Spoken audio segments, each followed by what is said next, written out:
नमस्कार दोस्तों, एक बार फिर से आप सभी का स्वागत है। जय श्री राम, जय बागेश्वर धाम, जय जय हनुमान। दोस्तों, हमारे हिंदू संस्कृति में प्रत्येक घर में प्रतिदिन पूजा पाठ करने की परंपरा है और इसके लिए सभी अपने घरों में अपने आराध्य देवता का छोटा सा ही क्यों ना हो, परंतु एक मंदिर अवश्य ही बनाते हैं। नियमित पूजा पाठ करने से न केवल मानसिक शांति मिलती है बल्कि पूरे घर में सकारात्मक ऊर्जा भी व्याप्त हो जाती है। परंतु यह बात भी सच कि पूजा पाठ करने के कुछ नियम भी होते हैं जिन्हें यदि हम नजरअंदाज कर देते हैं तो हमें हमारी पूजा का पूरी तरह से फल प्राप्त नहीं होता है। पूजा करने के नियम प्राचीन काल से ही चले आ रहे हैं, जो कि एक ठोस धरातल पर आध्यात्मिक और वैज्ञानिक दोनों ही दृष्टिकोणों से ध्यान में रखकर बनाए गए हैं। इसलिए हमें इन नियमों को बिल्कुल भी अनदेखा नहीं करना चाहिए। ऐसा ही एक महत्वपूर्ण नियम है घंटानाद, यानी कि पूजा करते समय हम जब घंटी बजाते हैं उसे बजाने के लिए शास्त्रों में कुछ नियम निर्धारित किए गए हैं। दोस्तों, शास्त्रों में देवताओं के सामने घंटी बजाने का बहुत अधिक महत्व बताया गया है, जिसे हम श्लोक के द्वारा समझ सकते हैं। आगमनार्थम तु देवानाम गमनार्थम तु रक्षाम गुरु, घंटे वरम नादम देव स्थान। इसका अर्थ है कि घंटी बजाने से देवताओं का आगमन और राक्षसों का गमन होता है, और जो घंटी या घंटा राक्षसों से हमारी रक्षा करती है उसे हमारा नमन है। तो चलिए दोस्तों, जान लेते हैं कि पूजा करते समय जब हम घंटी बजाते हैं तो उसके पीछे क्या कारण या लाभ हैं, घंटी को बजाने के क्या नियम हैं, और पूजा के वक्त घंटी बजाते समय होने वाली गलतियां कौन सी हैं जो हमें भूल कर भी नहीं करनी चाहिए। दोस्तों, क्या आपने कभी अपने घर के मंदिर में रखी हुई घंटी को ध्यान से देखा है? अधिकांश लोग इसका उत्तर ना में ही देंगे, परंतु ध्यान से देखिए तो आपको इस घंटी के ऊपरी हिस्से पर, यानी जहां से हम इसे पकड़ते हैं, उस पर गरुड़ बना हुआ दिखाई देता है। अतः घर पर जो हम घंटी इस्तेमाल करते हैं उसे गरुड़ घंटी कहा जाता है।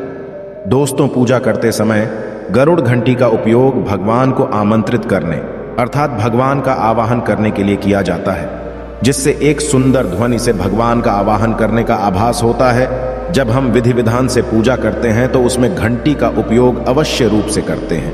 पूजा संपन्न होने पर आरती समय विशेष रूप से घंटा नाद होना चाहिए, नहीं तो हमारी आरती अधूरी मानी जाती है। परंतु हम में से अधिकांश लोग इसे मात्र एक सामान्य प्रक्रिया मानते हैं और पूजा करते समय घंटी बजाना भूल जाते हैं। तो आइए जानते हैं उन नियमों के बारे में। पहली बात दोस्तों, हमारे शास्त्रों में यह मान्यता है कि सृष्टि के निर्माण के समय सबसे पहले जो बड़ी सी ध्वनि निकली थी वह घंटी के आवाज के समान सुनाई दी। घंटी की ध्वनि में ओमकार नाद का भी आभास होता है, इसलिए घंटी को ईश्वर की आवाज मानते हुए पूजा में स्थान मिला है। इसलिए घंटी का कभी भी अपमान न करें, और जिस तरह से देवी देवताओं की पूजा की जाती है वैसे ही घंटी की भी पूजा करनी चाहिए। दूसरी बात, घंटी को प्रणाम करके ही उसे बजाना चाहिए, बिना प्रणाम किए घंटी बजाना अच्छा नहीं माना जाता। तीसरी बात, आपने अक्सर ये महसूस किया होगा कि पूजा करते समय जैसे ही घंटी बजाई जाती है तो पूरे घर के साथ साथ संपूर्ण वातावरण शुद्ध और पवित्र सा हो जाता है और चारों ओर सकारात्मकता फैल जाती है। परंतु यदि हम नियमों को नजरअंदाज कर देते हैं तो हमें इसका संपूर्ण फल नहीं मिल पाता है। चौथी बात, अधिकतर लोग पूजा संपन्न होने पर केवल आरती के समय ही घंटी बजाते हैं, परंतु यह भी ध्यान रखें कि भगवान को जल अर्पण करते समय, धूप दीप लगाते समय, नैवेद्य अर्पण करते समय घंटानाद अवश्य करना चाहिए। ऐसा करने से हमारी पूजा संपन्न मानी जाती है। पांचवी बात, घंटी बजाते समय भगवान का नाम अथवा आरती अवश्य बोलनी चाहिए।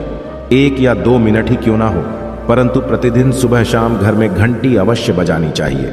यदि आपको अपने घर में या अपने आप में नकारात्मकता महसूस हो तो आप थोड़ी देर के भगवान के सामने घंटी अवश्य बजाएं, सारी नकारात्मकता नष्ट हो जाएगी। तो दोस्तों, देखा आपने अपने घर में सकारात्मक वातावरण बनाए रखने के लिए घंटी कितनी महत्वपूर्ण है। दोस्तों, यदि आपको हमारे द्वारा दी गई है जानकारी पसंद आई है तो इस वीडियो को अपने दोस्तों और रिश्तेदारों के साथ जरूर शेयर करिए। अब आप हमारे साथ एक बार भगवान श्री राम के नाम का जयकारा लगा दीजिए। जय श्री राम। अपना ध्यान रखिए, स्वस्थ रहिए, सुरक्षित रहिए। पुनः आपसे भेंट होगी इसी प्रकार की जानकारी के साथ। जय श्री राम।